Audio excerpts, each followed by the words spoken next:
दोस्तों नमस्कार। कतुरवाल political classes में आप सभी का एक बार फिर से स्वागत है। दोस्तों आज हम इस क्लास में अपने लेक्चर को आगे बढ़ाते हुए जातीय राजनीति से नेक्स्ट टॉपिक जो है वो है हमारा दलित आंदोलन। दलित आंदोलन, सारा दलित आंदोलन जो है वो जातीय राजनीति के साथ में जुड़ा हुआ है कि जातीय राजनीति कब कैसी क्या रही है, वही चीज़ें जो है दलित आंदोलन में है। आप जाति की राजनीति को भी दलित आंदोलन के साथ जोड़ सकते हैं। ठीक है, तो चलिए हम बिना किसी देरी के अपनी क्लास को शुरू करते हैं। तो हमारा टॉपिक रहेगा आज का दलित आंदोलन। देखिए, दलित शब्द का मतलब क्या है। दलित शब्द उन समुदायों को शामिल करता है जिन्हें हम अछूत और आदिवासी कहा जाता है। जिनको क्या कहते हैं, या तो अछूत कह देते हैं लोग, या फिर क्या कह देते हैं, आदिवासी कह देते हैं। ठीक है, ट्राइब्स बोलते हैं, अनटचेबल बोलते हैं, जिनको जो आधिकारिक तौर पर अनुसूचित जाति और अनुसूचित जनजाति कहा जाता है, जिनको हम एससी बोलते हैं, जिनको हम एसटी बोलते हैं, ये दलित हैं। ठीक है, एससी और एसटी जो हैं इसमें दलित शामिल हैं। तो दलित वर्ड जो है वो एक प्राचीन एंशिएंट मराठी वर्ड है। ठीक है, जिसे आमतौर पर टुकड़ों या अथवा ज़मीन या खंडित के रूप में परिभाषित किया जाता है, यानी कि ग्राउंड और ब्रोकन टू पीसेज, यानी कि उन चीज़ों से तोड़ करके देखना, मराठी शब्द। ठीक है, दलित का मतलब कि जो इससे टूटा हुआ होगा, ज़मीन से टूटा होगा, और जिसको इससे अलग किया गया होगा। ठीक है, एलेनोर जेलियट नाम के एक व्यक्ति हैं, वो क्या कहते हैं, उनकी बात को देखते हैं। इनका कहना है कि दलित का मतलब है कि जो लोग टूटे हुए हैं, जो ऊपर के यानी कि अपर कास्ट, ऊपर के लोगों के द्वारा जानबूझकर, ठीक है, जानबूझकर और सक्रिय तौर से दबाए गए हैं, यानी कि एक्टिवली तौर पर दबाए गए हैं। यानी कि जो लोग, पहली बात तो इसमें ये सबसे इम्पोर्टेंट है, टूटे हुए हैं, ऊपर के लोग, एक ये बात है, जानबूझकर सक्रिय तौर से दबाए गए हैं, ये इंपॉर्टेंट बात है इसमें। ठीक है, तो यहाँ पे क्या है, इस शब्द में जो है, इस शब्द में ही प्रदूषण, कर्म और न्यायोचित जाति पदानुक्रम का एक अंतर्निहित खंडन है। यानी कि इस वर्ड में ही हमें ये चीज़ दिखाई देती है, इस वर्ड में ही जो है हमें ये चीज़ समझ आ जाती है कि यहाँ पर इनके साथ में एक हायरार्की बनी हुई है कि ऊपर के लोग, इसका मतलब इनको नीचे के लोग माना गया है। ठीक है, ऊपर के लोगों द्वारा इनको नीचे के लोग माना गया है। और दबाने का मतलब यही कि ये कमज़ोर भी हैं। ठीक है, ये जो हैं ये वीक भी हैं और ये स्ट्रोंग हैं। ठीक है, ये अलग ही दिखाई देता है, क्लियर दिखाई देता है इसके अंदर। तो दलित आंदोलन ऊंची जाति के लोगों और समानता और सशक्तिकरण को बनाए रखने की उनकी ब्राह्मणवादी विचारधारा के खिलाफ निचली जाति के लोगों अथवा समूहों की सामूहिक अथवा संगठित कार्रवाई, कलेक्टिव एक्शन और ऑर्गेनाइज्ड एक्शन।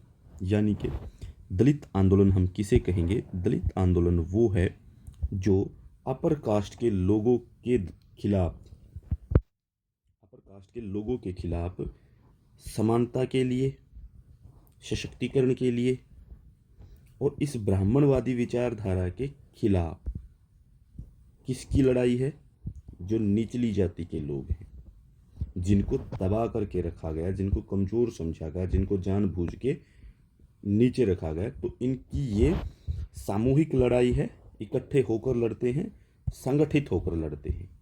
ठीक है, तो ये वो लड़ाई है इसके खिलाफ। ठीक है, इसको हम कहेंगे दलित आंदोलन। तो दलित आंदोलन की अगर परिभाषित करें तो दलित आंदोलन को परिभाषित करते हुए हमें एक ही बात का ध्यान रखना है कि ये ऊंची जाति के खिलाफ निम्न जाति के लोगों की एक लड़ाई है, जिसमें ये समानता, सशक्तिकरण को हासिल करने के लिए जो ब्राह्मणवादी विचारधारा है उसके खिलाफ लड़ रहे हैं। ठीक है, ब्राह्मणवादी विचारधारा को कई लोगों को लग रहा है कि ब्राह्मण क्यों कहा है। असल में ब्राह्मणवाद का मतलब किसी जाति से नहीं है, कि ब्राह्मणवाद का मतलब किसी ब्राह्मण जाति है, नहीं। ब्राह्मणवादी का मतलब होता है कि पे एक धर्म होता था, ब्राह्मण धर्म, ठीक है। और उसके अंदर सभी होते थे, ऐसा नहीं है कि वहाँ पे सिर्फ ब्राह्मण होते थे।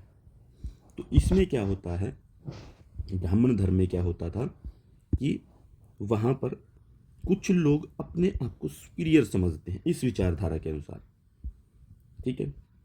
कुछ लोगों को इन्फीरियर समझा जाता है, नीचे समझा जाता है, ठीक है। और ये लोग सारी सुविधाओं को अकेले कलेक्ट करना चाहते हैं और इनको नहीं देना चाहते।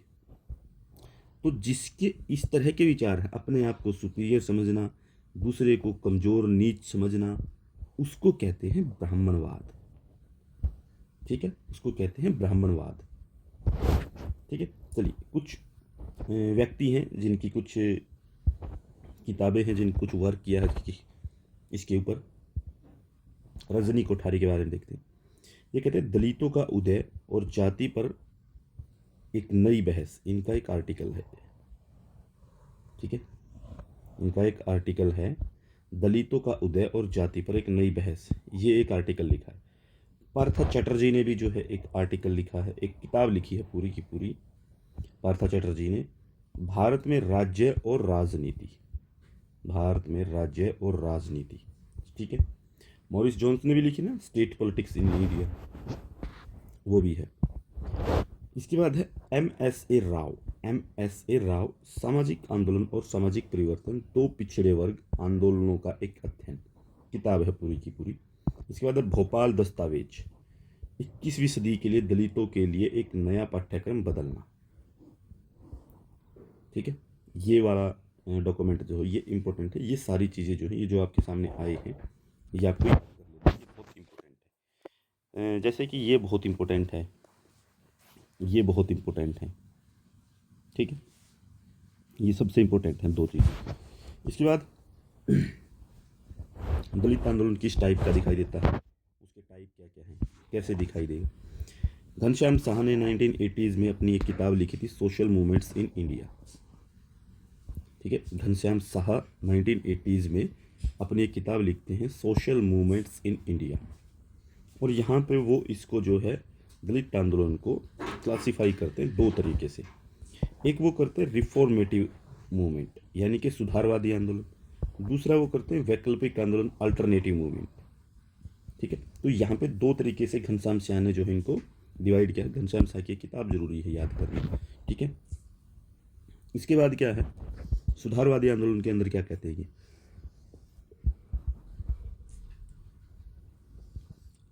सॉरी, सुधारवादी आंदोलन में क्या कहते हैं, ये कहते हैं कि जाति व्यवस्था में सुधार के माध्यम से, इसका मतलब क्या है सुधार आंदोलन में, यानी कि जो जाति व्यवस्था है उसमें सुधार के माध्यम से अछूतों की जो समस्या है उस समस्या को हल करना है, ठीक है।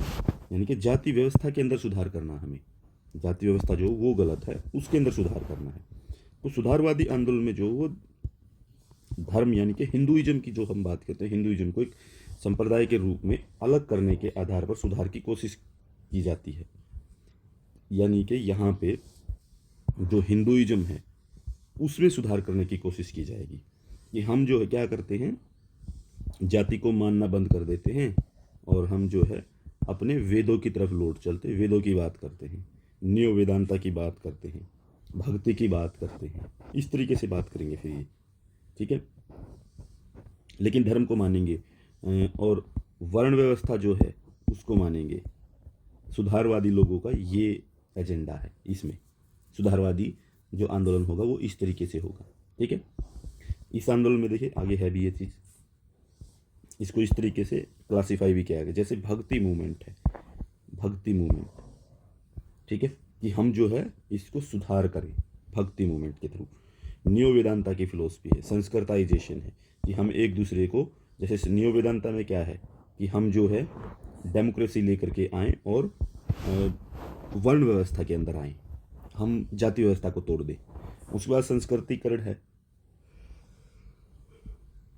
संस्कृताइजेशन, यानी कि एक दूसरे की प्रैक्टिसेस को अपनाना, यानी कि जो जो एक जाति है दूसरी जाति की प्रैक्टिसेस को अपनाए। यानी कि एक जाति में मान लीजिए किसी ने संस्कृत पढ़ी, वो पंडित बन गया, पंडित वाले काम आ गए, तो वो पंडित वाले काम कर सकता है, इस तरीके से कहा गया है संस्कृताइजेशन मूवमेंट में। तो ये 3 तरीके के उन्होंने जो है इसको क्लासीफाई किया। एक वैकल्पिक आंदोलन भी है, अल्टरनेटिव मूवमेंट। ये किसी अन्य धर्म में परिवर्तन की बात करेगा, ठीक है। ये कहे कि किसी दूसरे धर्म में अपना ट्रांसमिशन करवाते हैं, कन्वर्जन करवाते हैं, ठीक है। समाज में समानता के लिए, शिक्षा के लिए, आर्थिक स्थिति और राजनीतिक शक्ति प्राप्त करने के लिए जो है एक अल्टरनेटिव सोशो कल्चरल संरचना बनाने का प्रयास करेगा। यानी कि ये क्या कह सकता है, ये कहेगा कि हम जो है अपने आप को धर्म से अलग कर ले, इस धर्म से किसी दूसरे धर्म में चले जाएं। जैसे कि 1956 में किसने किया था, 1956 में डॉक्टर बी आर अम्बेडकर ने यही किया था कि हम जो है इसको छोड़ करके, हिंदू धर्म को छोड़ करके किस धर्म के अंदर जा रहे हैं, हम बुद्धिस्ट बन रहे हैं, ठीक है। तो बौद्ध धर्म ग्रहण कर लिया उन्होंने, बौद्ध धर्म को अपना लिया।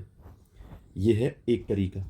दूसरी चीज़ इसमें यह भी शामिल है कि सोसाइटी में ये इक्वलिटी पाने के लिए, एजुकेशन के लिए, इकोनॉमिक कंडीशन को अच्छा करने के लिए और अपनी पॉलिटिकल कंडीशन को ठीक करने के लिए जो है एक अल्टरनेटिव सोसाइटी भी बना सकते हैं, अल्टरनेटिव सोशो कल्चरल स्ट्रक्चर अपना खुद का तैयार कर सकते हैं कि अलग होकर के नया धर्म बना लिया, ठीक है।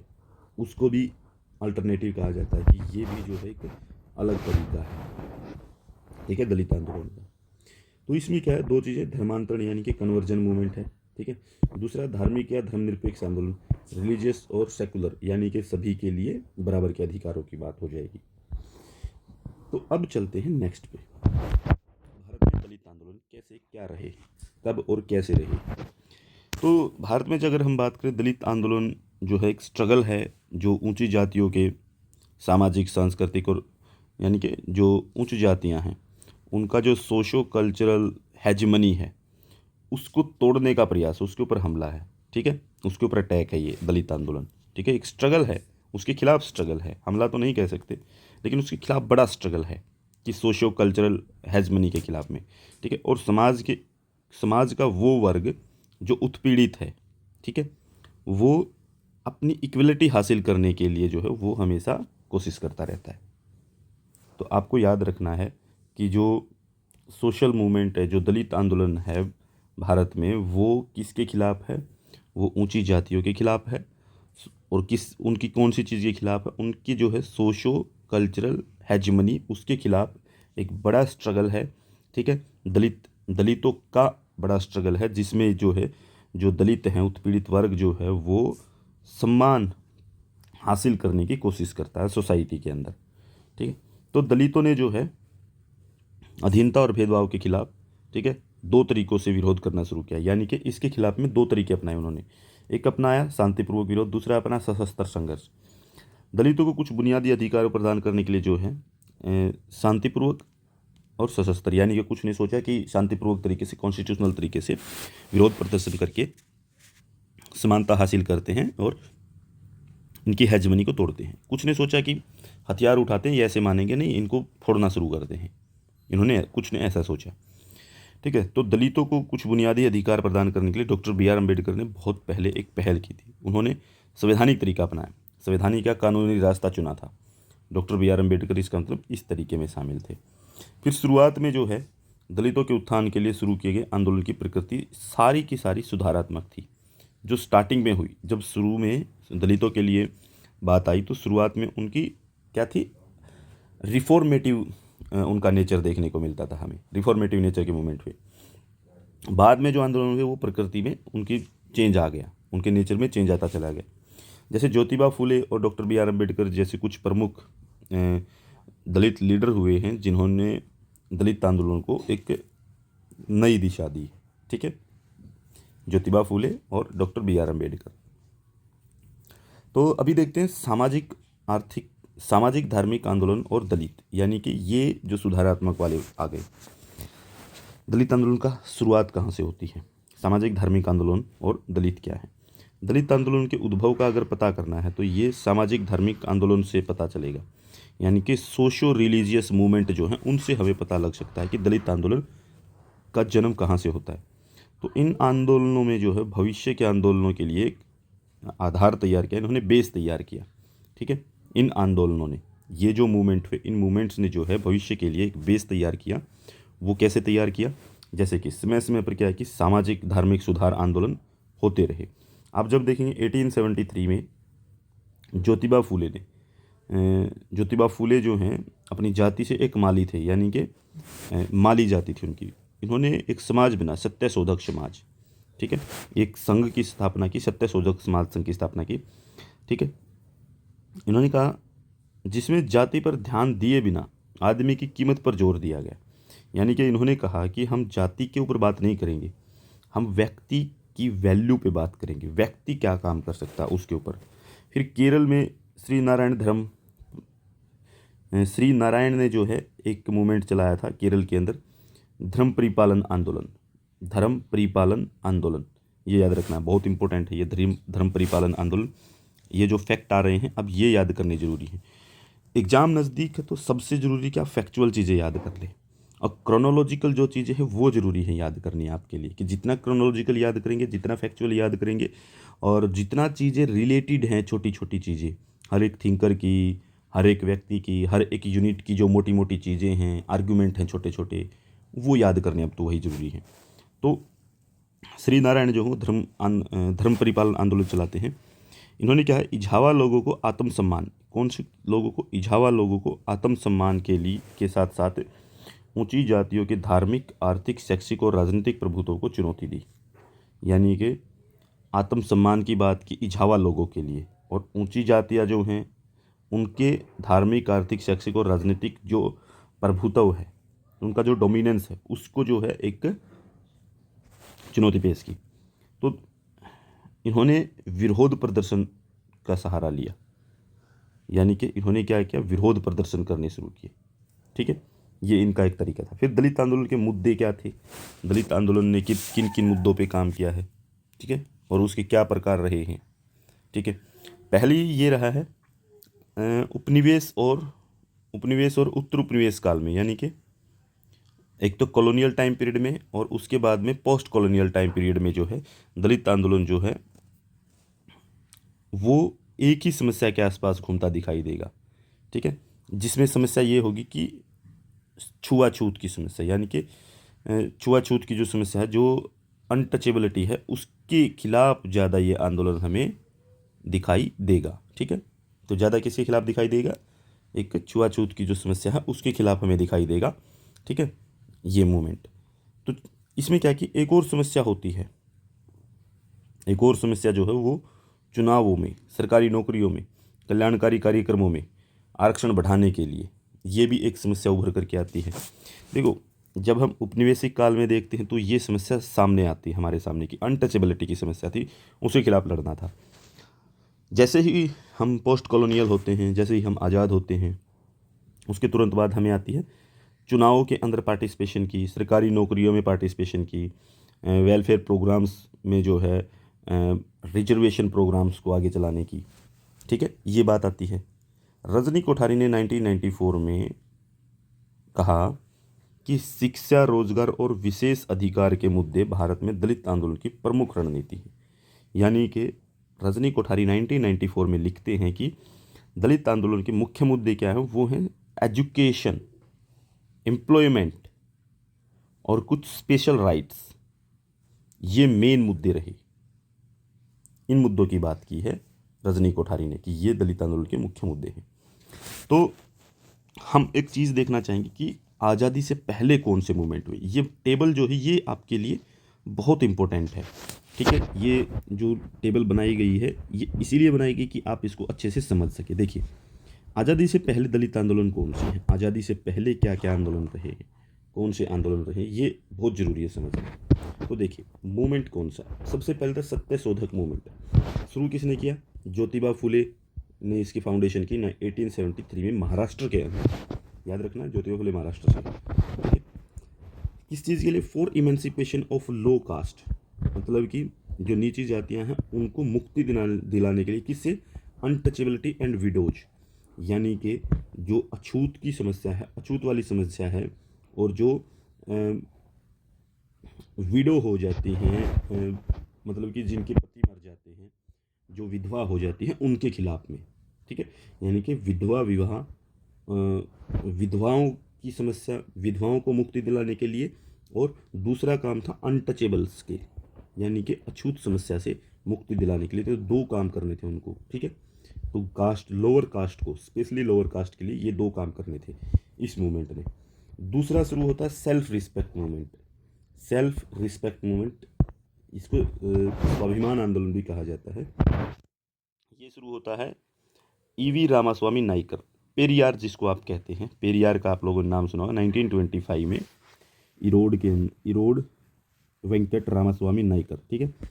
इनका किस चीज़ है, अगेंस्ट कास्ट सिस्टम, जाति व्यवस्था के खिलाफ, and based approach of Brahmins, ठीक है, एंड बायस्ड अप्रोच ऑफ ब्राह्मण, ठीक है।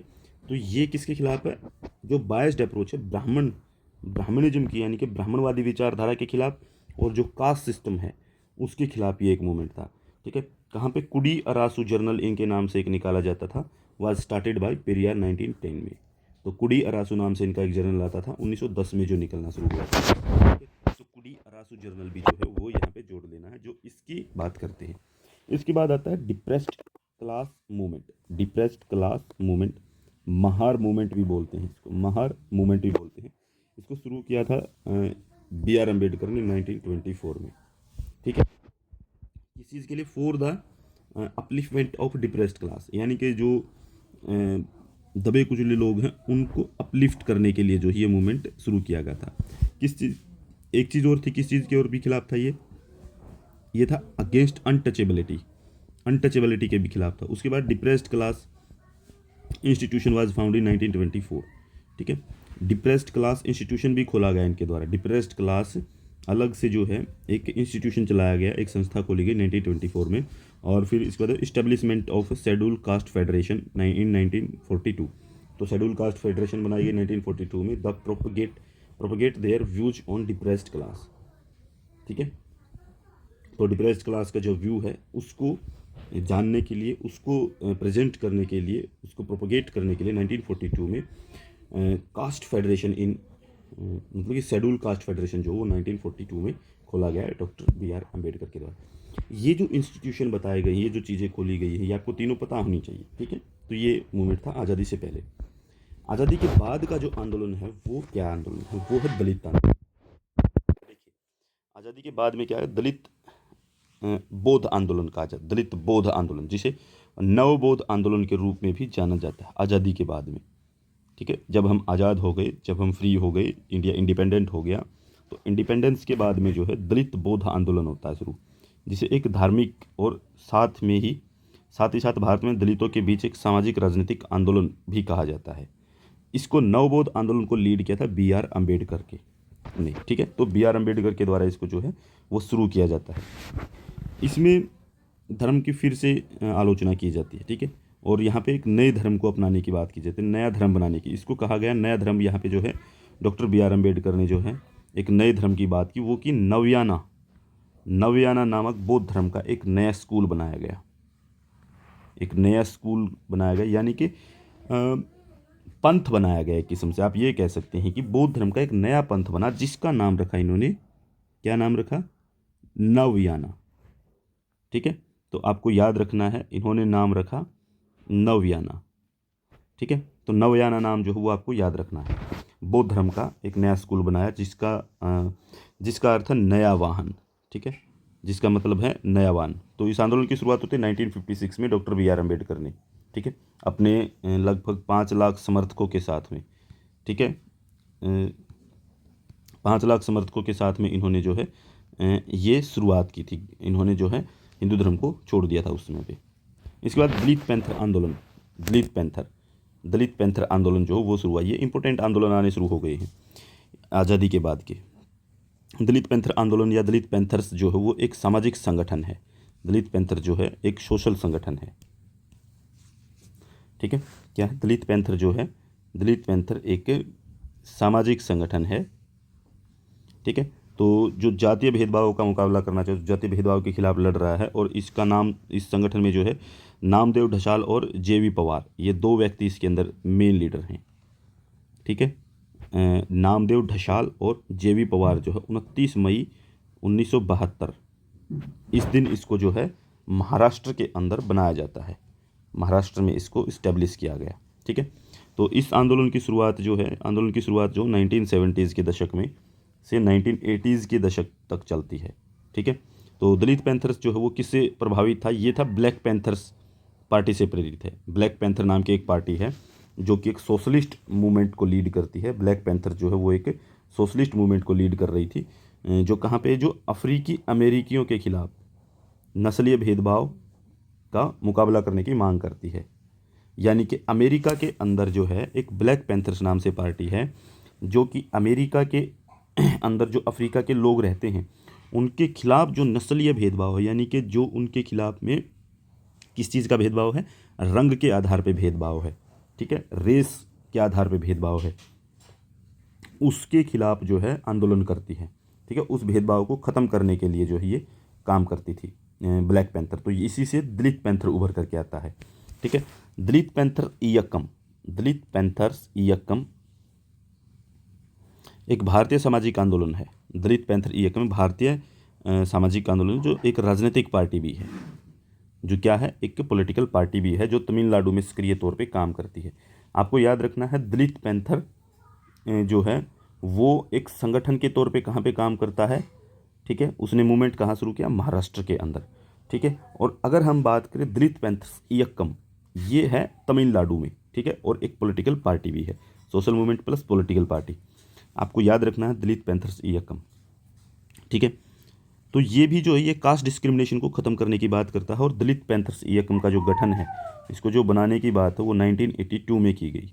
ठीक है, तो ये 1982 में बनाया गया था। एम मलचाची एक व्यक्ति हैं, एम मलचाची, आपको नाम याद रखना है, एक सेकंड। ये एम मलचाची जो हैं इनके नेतृत्व में मदुरै तमिलनाडु में एक जगह है, वहाँ पे शुरू हुआ था। तो आंदोलन का जो ये आंदोलन शुरू तो किया गया था, लेकिन धीरे धीरे करके क्या हुआ कि ये एक जल्दी ही जो एक पॉलिटिकल पार्टी में जो है तब्दील हो गया, पॉलिटिकल पार्टी बन गया। इसे जो है लिबरेशन पैंथर पार्टी कहा जाता है। क्या नाम है इसका? Liberation panther party. ठीक है, लिबरेशन पैंथर पार्टी, इसके नाम से ये मशहूर है। पार्टी का जो मुख्य उद्देश्य है, जो मेन मोटिव जो है वो है तमिल लोगों के बीच भेदभाव को ख़त्म करना, यानी कि तमिल लोगों के बीच में जो भेदभाव है उसको ख़त्म करना और समाज के आर्थिक रूप से कमज़ोर वर्गों को ऊपर उठाना, यानी कि सोसाइटी के जो इकोनॉमिक तौर पे पिछड़े हुए लोग हैं उनको ऊपर उठाया जाए। इस आंदोलन का ये मेन उद्देश्य है। तो आंदोलन जो है वो भारत के दलित पैंथर से प्रेरित है। यानी भारत का जो आंदोलन था, दलित पैंथर आंदोलन जो था 1972 में जो शुरू हुआ था, उससे प्रेरित था, महाराष्ट्र से। ठीक है, तो ये यहाँ पे इससे बन करके आता है। ठीक है, तो एक सामाजिक आंदोलन, तो एक सामाजिक, तो ये जो है एक सोशल मूवमेंट जो 1970s के दशक में शुरू हुआ था, वहाँ से प्रेरित होकर के आता है। ठीक है, अंबेडकर और दलित आंदोलन, ये क्या है? अंबेडकर और दलित आंदोलन को समझना भी हमारे लिए ज़रूरी है। देखिए, अंबेडकर ने क्या है कि बड़े पैमाने पर जो है बहुत ज़्यादा लिखा दलितों को इमेंसिपेट करवाने के, दलितों की इमेंसिपेशन के लिए। ठीक है, और राष्ट्रवाद का एक दलित जो फिनोमिना है वो इन्होंने प्रेजेंट किया, दलित परिप्रेक्ष्य जो है वो इन्होंने प्रेजेंट किया। दलितों की मुक्ति के लिए इन्होंने जो है हिंदू विरोधी और गांधीवादी फिनोमिने बनाने की कोशिश की है। यानी कि हिंदू विरोधी था, लेकिन साथ में गांधीवादी परिप्रेक्ष्य का मतलब ये है कि इन्होंने जो है साथ में नॉन वायलेंस तरीका अपनाया था। ठीक है, उस तरीके से काम किया इन्होंने। 1927 में इनके द्वारा जो है महाद, ये द आएगा, महाद सत्याग्रह।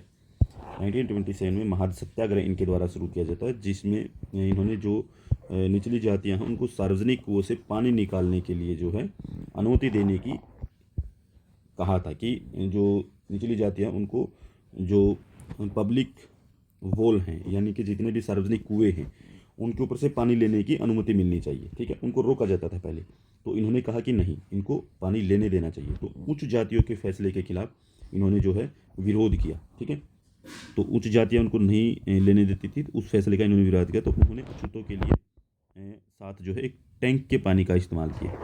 ठीक है, तो यानी कि एक पानी का टैंक जो है उसका इस्तेमाल किया उन्होंने पानी लेने के लिए, और जो है सार्वजनिक था वो टैंक, ठीक है, उससे पानी लेने की बात कही उन्होंने। कुएं से नहीं लेने देते, गवर्नमेंट का टैंक हो सकता है, वो वैसे भी टैंक हो सकता है, तो वहाँ से पानी लेने की बात की, तब भी यहाँ पे विरोध होता है। 1930 में मंदिर प्रवेश अभियान चलाया इन्होंने। 1930 में इन्होंने कहा कि मंदिर में प्रवेश करना सबका अधिकार है, तो उसके लिए इन्होंने कहा कि हाँ इनको भी जाने दे। फिर उन्होंने स्वायत्त दलित आंदोलन चलाया, स्वायत्त दलित आंदोलन। इसकी शुरुआत जो है इन्होंने 1936 की स्वतंत्र श्रमिक पार्टी यानी कि इंडिपेंडेंट लेबर पार्टी जो है उससे शुरुआत की जाती है इसकी। स्वायत्त दलित आंदोलन 1936 में इंडिपेंडेंट लेबर पार्टी जो बनती है, स्वतंत्र श्रमिक पार्टी जो बनती है, तो वहाँ से शुरुआत की जाती है। तो 1950s के मध्य में जो है अंबेडकर के नेतृत्व में महाराष्ट्र के महारों ने 1950s के मध्य में अंबेडकर के नेतृत्व में महाराष्ट्र के महारों ने जो है महार यानी कि एक जाति है, ठीक है, तो महारों ने जो बौद्ध धर्मांतरण आंदोलन शुरू कर दिया 1950 में। अंबेडकर ने जो है महारों को लेकर के, ठीक है, वहाँ पे एक आंदोलन शुरू किया, बौद्ध धर्मांतरण आंदोलन, जो इन्होंने 1956 में पूरा भी कर लिया। 1956 में इन्होंने बौद्ध धर्मांतरण आंदोलन को पूरा किया था। अंबेडकर के बाद दलित आंदोलन कैसा रहा? ये तो अंबेडकर तक था, अंबेडकर 1956 में उनकी डेथ हो जाती है, ठीक है। तो 1956 में डेथ के बाद जो है उसके बाद आंदोलन कैसा रहता है? उसके बाद आंदोलन की अगर हम बात करते हैं तो वो बनता है जैसे Republican party of India, Republican party of India, Dalit panther आंदोलन, दलित सत्य आंदोलन, इन नामों से कई चीज़ें उभर करके आती हैं, ठीक है, ये नाम याद कर लेने हैं। तो इनसे चीज़ें उभर करके आती।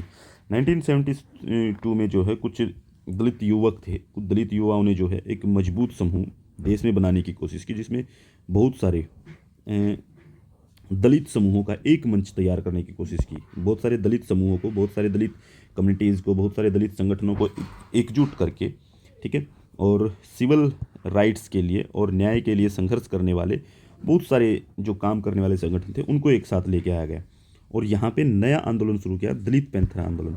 तो दलित पैंथर आंदोलन जो शुरू होता है वो 1972 में कुछ नौजवानों ने शुरू किया था, जो दलित जाति से नौजवान थे, उन्होंने जो है ये आंदोलन शुरू किया था। इसमें बहुत सारे दलित समूह भी शामिल हुए, बहुत सारे सिविल राइट्स ऑर्गेनाइजेशन शामिल हुए, बहुत सारे जो है जस्टिस के लिए जो लड़ने वाले, संघर्ष करने वाले संगठन हैं उनको शामिल करके नया आंदोलन शुरू किया गया, दलित पैंथर आंदोलन, ठीक है।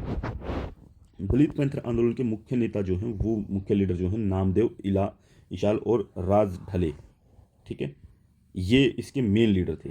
दलित आंदोलन ने जो है अपने आप से जो है न केवल दलितों को बल्कि आदिवासियों को और नए बुद्धिजीवियों को, श्रमिकों को,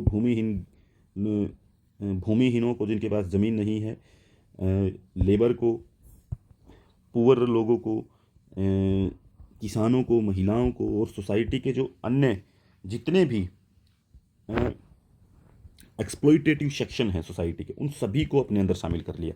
यानी कि सोसाइटी में जो भी उत्पीड़ित हैं उस हर एक को जो है दलित पैंथर आंदोलन ने अपने साथ शामिल किया। तो बड़ा मूवमेंट बनाने की कोशिश की गई, ठीक है।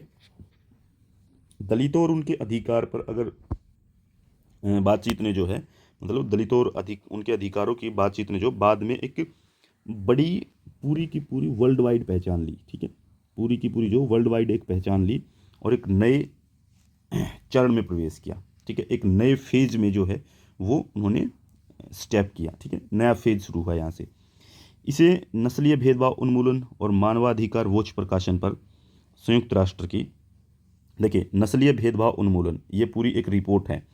नस्लीय भेदभाव उन्मूलन और मानवाधिकार वॉच प्रकाशन पर संयुक्त राष्ट्र की समिति ने जो है इसको recognition they the.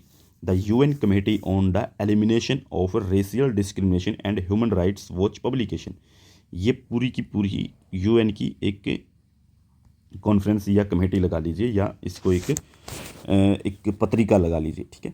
The UN committee on the elimination of the racial discrimination and human rights watch publication, इन्होंने जो है इसको कंप्लीटली रिकॉग्नाइज कर दिया भारत के अंदर जो मूवमेंट चल रहा है, ठीक है। इसके बाद 1998 में जो है दलित मानवाधिकारों पर राष्ट्रीय अभियान का गठन किया गया। 1998 में जो है दलित देखो यूएन ने क्या किया, फिर इसके बाद में दलित मानवाधिकारों पर राष्ट्रीय अभियान गठन किया गया 1998 में, ठीक है। सॉरी, ये इंडिया में किया गया था। ठीक है, दलित मानवाधिकारों पर राष्ट्रीय अभियान।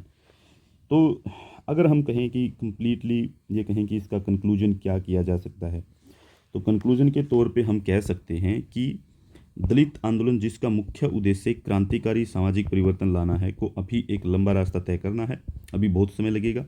ठीक है, इसके लिए जो हम गेल ऑमवेट के रूप में यह दावा किया गया है कि एक व्यापक एजेंडा परिवर्तन या विकास की दृष्टि से कहना पड़ेगा कि यह क्यों चाहिए और इसे क्या पेशकश करनी है। तो गेल ऑमवेट चाहते हैं, गेल ऑमवेट कहते हैं कि यहाँ पे जो मूवमेंट चल रहा है इसको ये बताना पड़ेगा। ठीक है, इसको एक प्रॉपर, एक व्यापक ब्रॉड एजेंडा देना पड़ेगा कि वो किस परिवर्तन की डिमांड कर रहे हैं, किस डेवलपमेंट की डिमांड कर रहे हैं, उनको क्या चाहिए, किस तरीके का परिवर्तन चाहिए। ठीक है, तो ब्रीफली कहा जा सकता है कि दलित आंदोलन को वास्तविक मुक्ति के लिए एक आंदोलन के रूप में उभरना होगा। ठीक है, तो ये कहना है कि एक आंदोलन जो हो वो उभारना पड़ेगा। ठीक है, परिवर्तन की राजनीति में लगे सभी सामाजिक कार्यवाही समूहों के साथ गठबंधन करना पड़ेगा, यानी कि जो परिवर्तन के लिए लगे हुए संगठन है, यानी कि जो चेंज चाहते हैं संगठन, उन सभी को एक गठबंधन के तौर पे आना पड़ेगा, एक मंच पे आना पड़ेगा, और उन सभी को जो ब्राह्मणवादी सामाजिक व्यवस्था की एक मौलिक जो है ब्राह्मणवादी विचारधारा है और जो सोसाइटी के अंदर काम कर रही है, तो सोशल सिस्टम के खिलाफ में जो है उसको तोड़ना पड़ेगा। ठीक है, तो उसको हराने के लिए जो है इकट्ठा करना पड़ेगा। ठीक है, ये बात कहते हैं P.N. बेंजामिन। ठीक है, और कहते हैं कि एक गैर सरकारी संगठन के रूप में काम करना पड़ेगा। ठीक है, तो ये इस तरीके से काम करते हैं। कुछ दलित मूवमेंट हैं भारत के अंदर, उनके नाम देख लीजिए। शुरू से देखते हैं जितने भी हुए हैं। नाइकर मूवमेंट हुआ, सी वी रामन पिल्लई केरला के अंदर किया गया था 1861 में। सत्यशोधक मूवमेंट ज्योतिबा फुले महाराष्ट्र में 1873। Justice party T.N. नैयर के.टी. मुदलेर तमिलनाडु में 1916 में। Self respect movement E.V. Ramaswamy Periyar Tamil Nadu के, सॉरी इसको, ये तमिलनाडु नहीं है, ये केरल के अंदर किया गया था। इसको आप तमिलनाडु ही रखें, तमिलनाडु ही रखें, क्योंकि देखते हैं फिर बाद में, आप भी सर्च करना। बाकी सेल्फ रिस्पेक्ट मूवमेंट वैसे तो है तमिलनाडु के अंदर ही। इन्होंने एक इरोम सत्याग्रह किया था, इन्होंने, वो केरल के अंदर है, तो ये ठीक है यहाँ पे।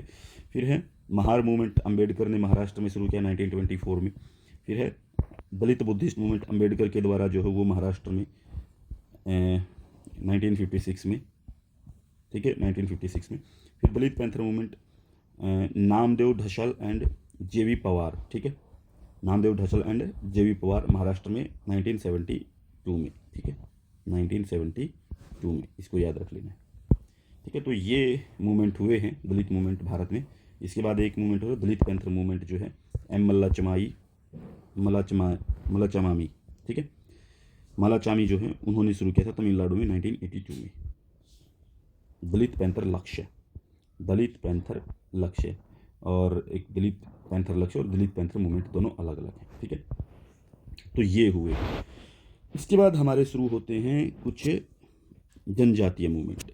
ठीक है, जनजातीय राजनीति कैसी हो, आंदोलन क्या रहे हैं भारत के अंदर, उसको एक बार देख लेते हैं। तो जो शब्द है जनजाति, जिसको आप जो है शेड्यूल ट्राइब कहते हैं, आमतौर पर अंग्रेजी में कुछ मान्यता प्राप्त प्रमुखों के नेतृत्व में आदिम बर्बर कबीलों के समूह को दर्शाता है, यानी कि ये आदिवासियों को दर्शाने वाला शब्द है। ठीक है, ये उनकी बात कर रहे हैं। इसमें और चीज़ जो है, जनजातीय पहचान पर प्रारंभिक विश्लेषण उन लोगों द्वारा तैयार किया गया जिन्होंने आदिवासियों को एक राष्ट्र राज्य के नागरिक के रूप में एकीकृत करने की वकालत की, और अन्य जिन्हें हिंदू वर्ग में उन्हें शामिल करने की मांग की। यानी कि अगर हम STs पे बात करें, शेड्यूल ट्राइब्स पे बात करें, जनजातीय एथनिक पहचान की अगर हम बात करें, तो एथनिक पहचान में जो है, एथनिक आइडेंटिटी के ऊपर सबसे पहले काम जो शुरू करते हैं वो लोग शुरू करते हैं जो आदिवासियों को एक नेशन स्टेट के अंदर शामिल करके और अपने एक समूह की वकालत करते हैं, जिसमें हिंदूवादी वर्ग आते हैं। हिंदूवादी वर्ग जो हैं वो यहाँ पे काम करना शुरू करते हैं, उनको अपने पक्ष में करते हैं। तो जनजातीय एक ही जाति के लोगों का एक समूह होता है, यानी कि जनजातीय एक ही जाति के लोगों का अपना एक समूह होगा, जिनका अपना एक ही रीति रिवाज होगा, भाषा होगी, उनका अपना धर्म होगा। ठीक है, और ये कोई एक विशेष एरिया है जहाँ पे ये रहते मिलेंगे, ठीक है। कई बार इनका एक सरदार मिलेगा, हो सकता है कि कबीलों का सरदार होता तो इनका भी एक कबीलों का सरदार हो सकता, कबीलाई इनका सरदार होगा। तो देश की कुल आबादी जो है एसटी आबादी, जिसको आप शेड्यूल ट्राइब बोलते हैं, उसका भारत की आबादी में 8% है टोटल, ठीक है। तो एसटी जो है भारत में आदिवासी जो है वो 8% है। तो एसटी की जो जनजाति है आदिवासी या स्वयं सिद्ध के रूप में जाना जाता है। यानी एसटीज़ को हम कैसे जानते हैं, जो जनजाति होंगी, आदिवासी होंगे, स्वयं सिद्ध होंगे, इसके रूप में हम जानते हैं। आदिवासी आंदोलन पर अध्ययन में विशेष रूप से 19th सेंचुरी में बड़े पैमाने पर क्या होता है कि आदिवासी आंदोलन की स्टडी अगर हम देखते हैं, आदिवासी आंदोलन की स्टडी को अगर चेक करते हैं तो उसमें क्या है कि 19th सेंचुरी में बड़े पैमाने पर क्या होता है कि भूमि यानी कि लैंड और फॉरेस्ट अधिकारों पर ध्यान केंद्रित किया गया है। यानी कि भूमि और वन अधिकारों की बात हुई है 19th सेंचुरी में। हालांकि फ्रीडम के बाद में, इंडिपेंडेंस के बाद में पहचान और जातीयता के मुद्दे पर जोर दिया जाता रहा है इंडिपेंडेंस के बाद में, ठीक है। जनजाति या आदिवासी समूह की सामान्य विशेषताएं क्या हो सकती हैं, कि कौन होंगे जनजाति या आदिवासी, किसको कहेंगे, उनकी क्या पहचान होगी, ठीक है, क्या विशेषताएं। पहली चीज़ तो ये कि वे जंगलों में, पहाड़ों में, सबसे जो दुर्गम हिस्से हैं, सबसे जो पिछड़े हुए हिस्से हैं, वहाँ पे मिलेंगे। और ये जो सिविल सोसाइटी है हमारी, ठीक है, वहाँ से थोड़ा दूर मिलेंगे। सभ्य समाज जो है वहाँ से दूर मिलेंगे, यानी कि पिछड़े हुए हैं, पहाड़ों में हैं, जंगलों में। दूसरा, वे नेग्रिटोश, आस्ट्रोलाइड्स या मोगोलाइड्स 3 समूहों में मिलेंगे। ये 3 समूहों के नाम हैं अलग अलग, ठीक है। नेग्रिटोस, आइसोलाइड्स और मोगोलोइड्स, ठीक है, इन 3 ग्रुप में मिलेंगे। एक ही जनजाति की बोली होती है, यानी कि कोई भी एक ग्रुप मिलेगा, उनकी अपनी एक बोली होगी, ठीक है, दूसरी बोली नहीं होगी, दूसरे समूह की दूसरी होगी। फिर आदिम धर्म के अनुयायी होंगे, यानी कि एक प्रीमिटिव रिलीजन उनका होगा, ठीक है। वो किसी धर्म को नहीं मानते, हिंदू, मुस्लिम, सिख, ईसाई, कोई धर्म नहीं होगा उनका, अपना खुद का धर्म होता है, ठीक है। एक एनिमीज या सर्वात्मवाद है, ठीक है, जिसको आदिम धर्म बोला जाता है, जिसमें प्रेतात्मा और आत्माओं की पूजा सबसे पहले, सबसे महत्वपूर्ण जो तत्व होते हैं, सबसे महत्वपूर्ण जो एलिमेंट होते हैं यहाँ पे, प्रेतात्माओं की पूजा, आत्माओं की पूजा, ये की जाती है, ठीक है। संग्रह के तौर पे जो है वो शिकार और वन उपज के एकत्रीकरण पर आदिम आजीवन का पालन करते हैं, यानी कि वो शिकार करके अपना जीवन चलाते हैं, कुछ इकट्ठा कर लेते हैं, फल फ्रूट्स निकाल लेते हैं, ठीक है। वनों के अंदर थोड़ी बहुत जो कोई भी चीज़ होती है वहाँ से निकाल लेते हैं, ठीक है, वहाँ से उनकी आजीविका चलती है। तो जनजातीय समूह के लक्षण क्या हैं, जनजातीय समूह जो हैं उनके क्या लक्षण आपको देखने को मिलेंगे। मेनली प्रिमिटिव ट्रेड्स मिलेंगे, यानी कि आदिम लक्षण है। भौगोलिक अलगाव, यानी कि जोग्राफिकल आइसोलेटेड होंगे वो, यानी कि मेन भूमि से आइसोलेटेड होंगे। विशिष्ट डिस्टिंक्ट कल्चर होगा उनका। बड़े पैमाने पर समुदाय के साथ संपर्क में आने से कतराने, यानी कि से contact with community at large, यानी कि वो किसी भी कम्युनिटी के संपर्क में नहीं आना चाहते, अपना खुद का रखना चाहते हैं कि हम यहीं पे रहेंगे। ज़्यादातर प्राथमिक क्षेत्र में कार्यरत है, यानी कि employed mostly in primary sector, यानी कि खुद के काम में हैं, यानी कि खेती कर रहे हैं, शिकार कर रहे हैं, ऑर्गेनाइज सेक्टर में नहीं है, एम्प्लॉयज़ नहीं हैं, गरीब हैं, ठीक है, सरकारी एरियाज़ में नहीं है, प्राइवेट एरियाज़ में नहीं है, खुद का काम करते हैं, पशुपालन कर रहे हैं, खेती कर रहे हैं, या फिर अपने खुद के जो है वो शिकार करके आ रहे हैं, ठीक है, ये काम करते हैं। गरीबी और अशिक्षा का स्तर, यानी कि high level of poverty and illiteracy, यानी कि गरीबी मिलेगी देखने को और अनएजुकेटेड होंगे सारे। लोकुर समिति द्वारा परिभाषित विशेषताएं क्या है। लोकुर समिति ने जो है, एक लोकुर समिति बनाई गई थी, आपको कमेंट में मुझे ये बताना है कि लोकुर समिति जो है वो कब बनी थी, कौन इसके अध्यक्ष थे, ठीक है। तो लोकुर समिति ने कुछ इनकी परिभाषा बताते हुए कुछ विशेषताएं बताई हैं, वही हैं आदिम लक्षण, प्रिमिटिव हैं, डिस्टिंक्ट कल्चर है, ठीक है, not contact community at large, बड़े लेवल पे जो है कॉन्टैक्ट नहीं है इनका कम्युनिटी से, आइसोलेटेड हैं, जोग्राफिकल आइसोलेटेड हैं, ठीक है, सामाजिक और आर्थिक पिछड़ा नहीं है, सोशल एंड इकोनॉमिक बैकवर्डनेस ज़्यादा देखने को मिलेगी, ठीक है, ये उन्होंने विशेषता। फिर विद्वान और उनके जनजातीय अध्ययन क्या हैं, कौन विद्वान इनके ऊपर काम कर चुके हैं। AR देसाई 1979 में इन्होंने एसटीज के ऊपर काम किया है। कैथलीन कफ ने 1974 में, रंजीत गुहा 1984 83 में उन्होंने आज़ादी के बाद के आदिवासी आंदोलनों को किसान आंदोलन के रूप में माना है। यानी कि आज़ादी के बाद जो भी जनजातीय आंदोलन हुए हैं, जो भी आदिवासी आंदोलन हुए हैं, उनको इन्होंने कहा कि ये किसान मूवमेंट है। ठीक है, जैसे कि नक्सलाइट्स मूवमेंट हुआ था 1967 में, वो वैसे तो आदिवासी मूवमेंट है लेकिन उसको किसान मूवमेंट कहा जाता है कि ये किसान मूवमेंट है। ठीक है, के सिंह जो हैं, के सिंह ने अपनी पुस्तक ट्राइबल मूवमेंट्स इन इंडिया, ये इंपॉर्टेंट बुक है, ये बहुत ही इंपॉर्टेंट बुक है के सिंह। ठीक है, ट्राइबल मूवमेंट्स इन इंडिया, इसमें आदिवासी आंदोलनों को 3 चरणों में विभाजित किया है। पहला चरण रहा इनका 1765 से 1860 के बीच में। ठीक है, दूसरा चरण रहा 1860 से 1920 के बीच में। तीसरा चरण रहा इनका 1920 से 1947 के बीच में।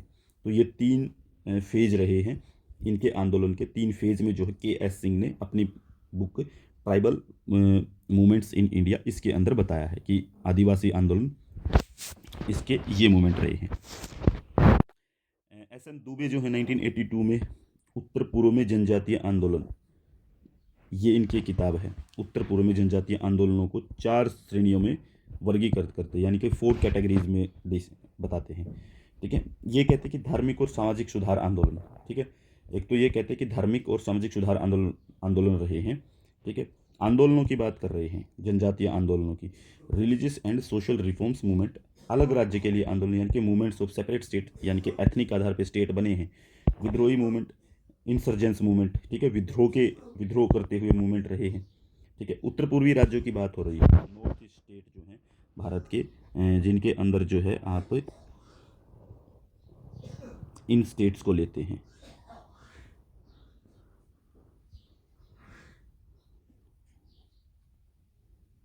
ठीक है, ये ऐसे बन जाएंगे ये सारे के सारे, ये इंडिया हो जाए। ठीक है, तो ये वाले जो स्टेट हैं ये नॉर्थ ईस्ट के स्टेट है। यहाँ पे कहते हैं कि 4 कारण रहे हैं, 4 श्रेणियों में वर्गीकृत करते जनजातीय आंदोलन। पहली चीज़ तो रिलीजियस एंड सोशल रिफॉर्म, यानी कि ये जो है रिलीजन एंड सोशल रिफॉर्म के लिए मूवमेंट है। दूसरे movement of separate state, movement of separate state यानी कि अलग राज्य की डिमांड है। जैसे यहाँ पे गोरखालैंड की डिमांड होती है, जैसे नागा की अपनी डिमांड होती है। इंसर्जेंस मूवमेंट, विद्रोह के कारण, जैसे त्रिपुरा, मेघालय, मिजोरम, यहाँ पे बहुत, नागालैंड, अरुणाचल प्रदेश। ठीक है, फिर culture rights of movement, cultural rights के मूवमेंट यहाँ हर जगह हैं कि हमारे सांस्कृतिक अधिकार हैं, हमें स्पेशल राइट मिलने चाहिए इन 7 राज्यों के अंदर। आगे है एल के महापात्रा 1972 में। जनजातीय आंदोलन को ये भी क्लासिफाई करते हैं, ये कहते हैं कि ये जनजातीय आंदोलन एक तो रिएक्शनरी रहे हैं, प्रतिक्रियावादी रहे हैं, कि ये खिलाफत में रहे हैं। ठीक है, सरकार कोई रिफॉर्म करती है उसके खिलाफ आते हैं। कंजर्वेटिव मूवमेंट रहे हैं, ठीक है, यानी कि संरक्षणवादी रहे हैं अपनी मान्यताओं को बचाने के लिए। फिर संशोधन या क्रांतिकारी, रिविजनरी और रेवोल्यूशनरी, यानी कि संशोधनकारी भी रहे हैं, यानी कि संशोधन के खिलाफ भी रहे हैं और क्रांतिकारी भी रहे हैं। ठीक है, ओके, तो ये एल के महापात्रा के। फिर सुरजीत सिंह ने कुछ आंदोलन की बात की। सुरजीत सिंह ने 5 समूहों में वर्गीकृत किया है। 5 समूह में का मतलब ये है कि जातीय विद्रोह, एथनिक रिबेलियस की बात की है। ठीक है, एथनिक रिबेलियस रहे हैं कि एथनिसिटी को लेकर के आंदोलन हुआ है। फिर सुधार आंदोलन, रिफॉर्मेटिव मूवमेंट रहे हैं।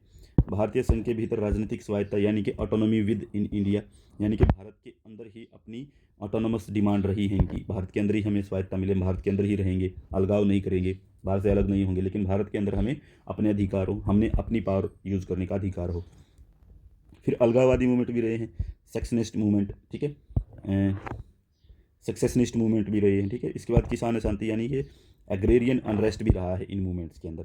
ठीक है, तो ये मूवमेंट्स 5 तरीके से डिवाइड करते हैं सुरजीत सिंह सिन्हा। ठीक है, इसके बाद चलते हैं इसकी पृष्ठभूमि क्या है इन आंदोलन की, इन आंदोलन का बैकग्राउंड क्या है।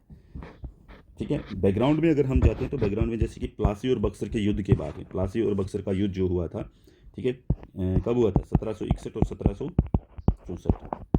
ठीक है, तो प्लासी का और बक्सर का युद्ध जो हुआ था उसमें जो भारत पर अंग्रेजों ने कंट्रोल कर लिया, तो उन्होंने क्या किया, जब कंट्रोल किया तो उन्होंने भारत के अंदर सोशल, रिलीजियस, इकोनॉमिक और पॉलिटिकली जो लाइफ है उसके अंदर इंटरवीन करना शुरू कर दिया।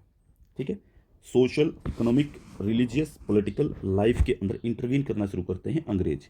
ठीक है, जिससे देश के बहुत सारे हिस्सों में विद्रोह होते हैं और जनजातीय आंदोलन जो है उनका जन्म हो जाता है। ठीक है, तो यहाँ पे जनजातीय आंदोलनों के कारण क्या है, यहाँ पे क्या होता है, जनजातीय आंदोलनों के कारण क्या रहे।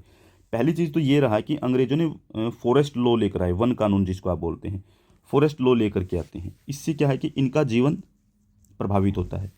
फिर भूमि राजस्व प्रणाली, यानी कि फिर उन्होंने लैंड रिवेन्यू सिस्टम शुरू किया। ये तो रिवेन्यू देते ही नहीं थे किसी को, ये रिवेन्यू किस बात का देंगे, तो इन्होंने इसके खिलाफ विद्रोह शुरू हो जाता है।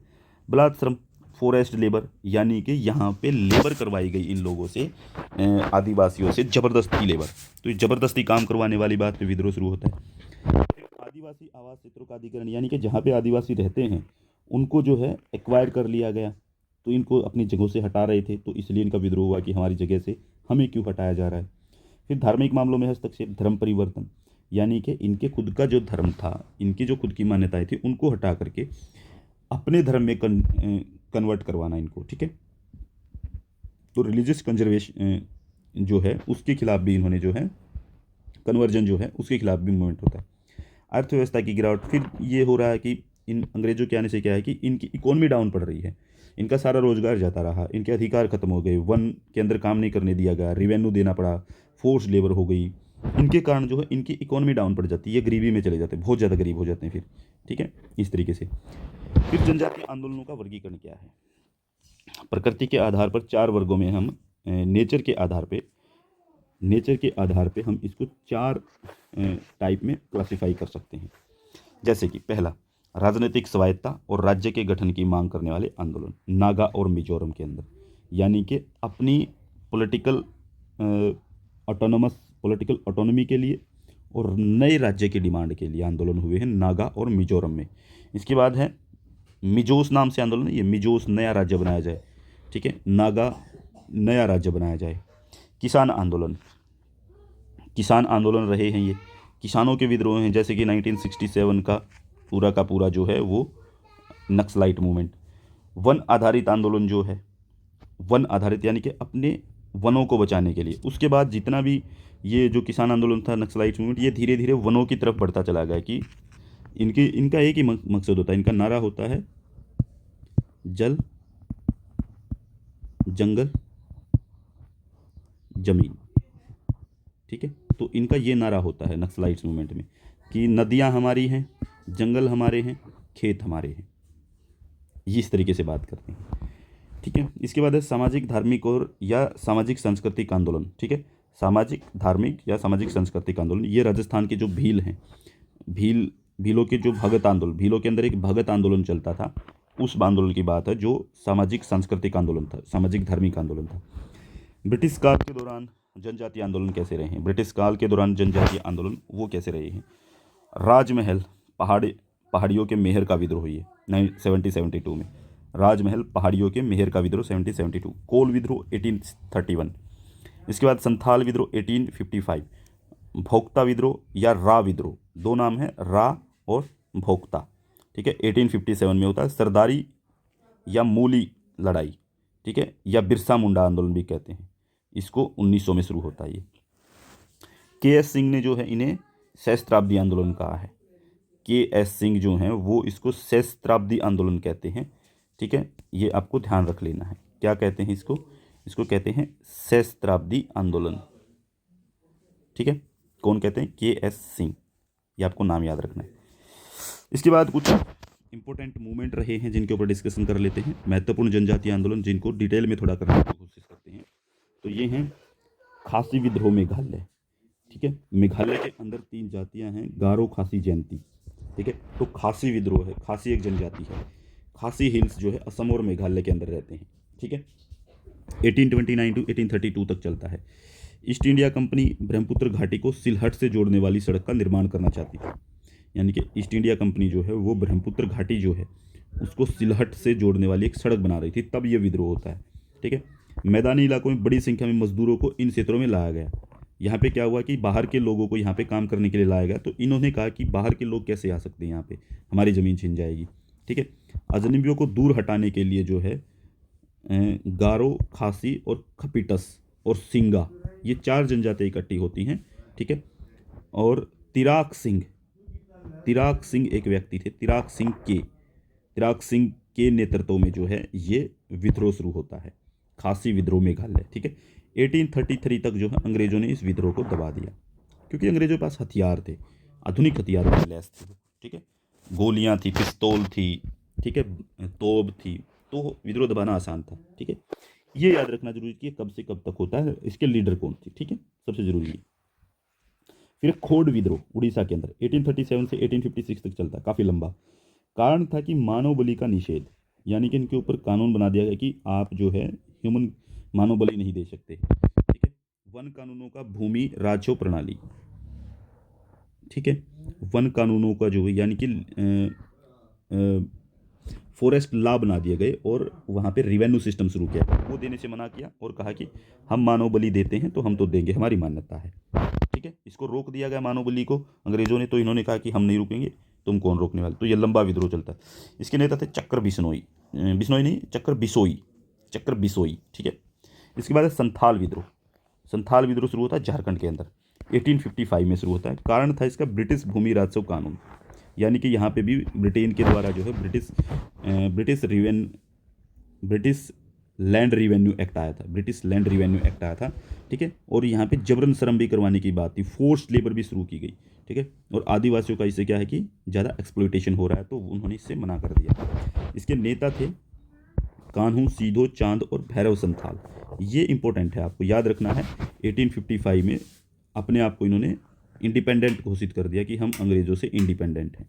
ठीक है, इन्होंने अपने आप को इंडिपेंडेंट घोषित कर दिया और 1856 में अंग्रेज़ों ने दोबारा से इनके ऊपर जो है कंट्रोल कर लिया, एक बार फिर से नियंत्रण पा लिया। ये नाम याद रखने हैं आपको, कान्हू, सीधो, चांद और भैरव संथाल। तो संथाल विद्रोह के बारे में क्वेश्चन पूछा जाता है कई बार। ठीक है, 1855 में शुरू होता है और इसके नेताओं के नाम पूछे जाते हैं। इसके बाद आता है संथाल परगना। संथालों को बसाने के लिए एक अलग ज़िले का निर्माण किया गया। देखिए, संथाल के जो परगना थे, संथाल के जो लोग थे, संथाल जाति के लोगों को बसाने के लिए एक अलग ज़िला बनाया गया। ठीक है, ठीक है, संथाल परगना। तो फिर इसके बाद मुंडा विद्रोह। मुंडा विद्रोह, बिरसा मुंडा आते हैं इसके अंदर, बिहार और झारखंड में शुरू होता है। ठीक है, यहाँ पे 1899 में और 1900 तक चलता है। ये बहुत बड़ा विद्रोह है, इसके अंदर ज़बरदस्त लड़ाई होती है। कारण था टकटकी प्रणाली, यानी कि खुंटकटी सिस्टम बोलते हैं इसको, खुंटकटी सिस्टम है कोई चीज़, खुंटकटी सिस्टम था। ठीक है, उसको बंद करवाने के लिए जो है आदिवासी परिवारों द्वारा जो है सामान्य भूमि का संयुक्त कब्जा, इसका मतलब है आदिवासी परिवारों द्वारा सामान्य भूमि या भूमि का जो संयुक्त कब्जा है उसके लिए था ये।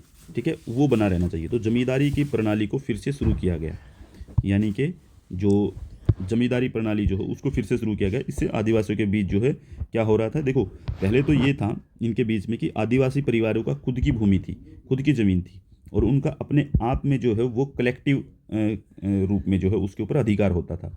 तो इसके टकटकी प्रणाली जो है इसको ख़त्म करवाना चाहते थे ये। इसके अंदर क्या क्या टकटकी प्रणाली के अंदर कि वहाँ पे जमींदारी प्रथा शुरू कर दी गई अंग्रेज़ों के द्वारा। ठीक है, और इसमें कहा गया है कि अब जो है वो जमींदार जो है वो किसानों से भूमि के ऊपर जो वो टैक्स लेगा, और टैक्स लेगा तो इनको क्या करना पड़ेगा, टैक्स देना पड़ेगा। और टैक्स नहीं दे पा रहे हैं तो जमींदार जो वो इनको लोन देगा। इससे क्या हुआ कि इनके बीच में लोन जो है वो लगातार बढ़ता चला गया और बेथ बेगारी यानी कि जबरन श्रम होता चला गया। यहाँ पे ज़बरदस्ती मजदूरी करवाई गई। ठीक है, इनके ऊपर लोन बढ़ते चले गए और इन्हें अपनी ज़मीन बेचनी पड़ गई।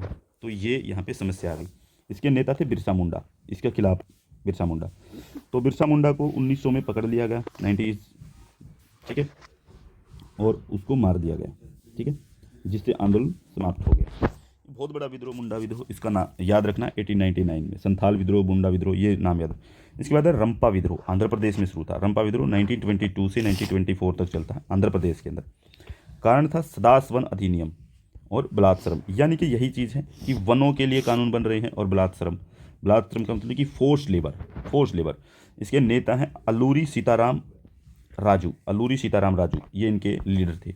इसके बाद है गुरिल्ला युद्ध नीति का रूप पहली बार यहाँ पे देखने को मिलता है, यानी कि यहाँ पे जो है गुरिल्ला युद्ध शुरू होते हैं। 1924 में अपने नेता की मृत्यु के बाद आंदोलन ख़त्म कर दिया गया।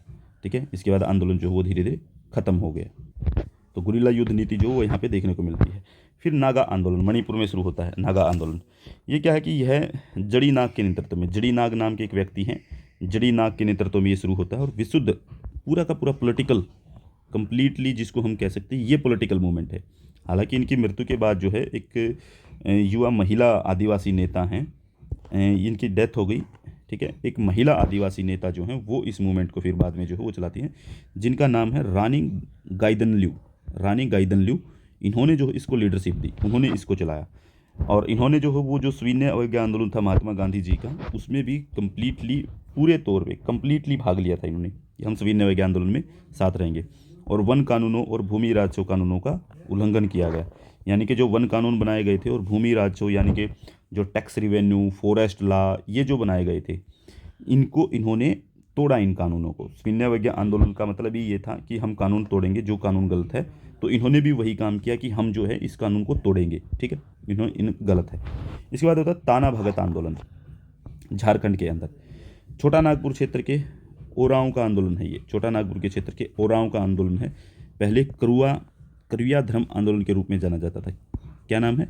करुया धर्म आंदोलन, करुया धर्म आंदोलन इसके नाम में जाना जाता है। इसके अंदर है जन्ना भगत और तुरिया भगत, दो लीडर थे इसके अंदर जो शामिल रहते हैं, जन्ना भगत और तुरिया भगत। इसका कारण था आदिवासियों के आंतरिक सामाजिक सुधार, यानी कि आदिवासियों के अंदर जो है वहाँ पे आंतरिक सुधार किए जा रहे थे, उसको रोकने की कोशिश की गई, ठीक है। सविनय अवज्ञा आंदोलन में जो है इन्होंने भी पार्टिसिपेट किया। तो फाइनली हम ये कह सकते हैं कि 19th सेंचुरी के आदिवासी आंदोलन जो हैं उनकी स्टडी से ये निष्कर्ष निकाला जा सकता है कि काफ़ी हद तक आदिवासी जो वो भूमि और वन अधिकारों पर केंद्रित थे, ठीक है। स्वतंत्रता के बाद जो है ये पहचान और जातीयता के मुद्दों पर जोर दिया जाने लगा। पहचान और जातीयता के मुद्दे जो हैं वो ज़्यादा है। स्वतंत्रता के बाद कौन से होते हैं? आइडेंटिटी के, ठीक है, एथनिक इश्यूज जो हैं वो सामने आते हैं। स्वतंत्रता के पहले जो थे वो सारे थे लैंड के, वन अधिकारों के, ठीक है, रिवेन्यू के, इनके खिलाफ मूवमेंट थे, ठीक है। चलिए तो इसके कुछ मूवमेंट हैं वो देख लेते हैं। कुछ और मूवमेंट भी रहे हैं, उनके बारे में भी बता देता हूँ साथ के साथ में, देख लीजिए। खासी अपराइजिंग, असम और Meghalaya 1829 to 1832। Khond uprising, leader Chakra Bisoi, ठीक है, ओडिशा के अंदर 1837 टू 1856। संथाल अपराइजिंग, लीडर थे कानू सीदो और चांद एंड भैरव संथाल, झारखंड में 1855 में। मुंडा अपराइजिंग, लीडर थे Birsa Munda, against of abolition of खुंटकटी, ठीक है, खुंटकटी, ठीक है, जो टकटकी कानून था उसके खिलाफ में, बिहार और झारखंड के अंदर 1899 टू 19 तक, 1900 तक, ठीक है, 1900 तक। फिर है रामपा रिलीजियस अल्लूरी सीताराम राजू, इसके लीडर थे, आंध्र प्रदेश में चलता, 1922 से 1924 तक। ताना भगत आंदोलन, जत्रा भगत और इनके साथ में थे ताना भगत, ठीक है, तुरी भगत, जत्रा भगत एंड तुरी भगत, ये दो लोग शामिल थे इसमें लीडर, झारखंड के अंदर 1914 से 1920 तक चलता है। नागा अपराइजिंग, स्टेटहुड डिमांड है, ठीक है, स्टेटहुड डिमांड है नागा अपराइजिंग की 1948 से 1972 तक नागालैंड के अंदर।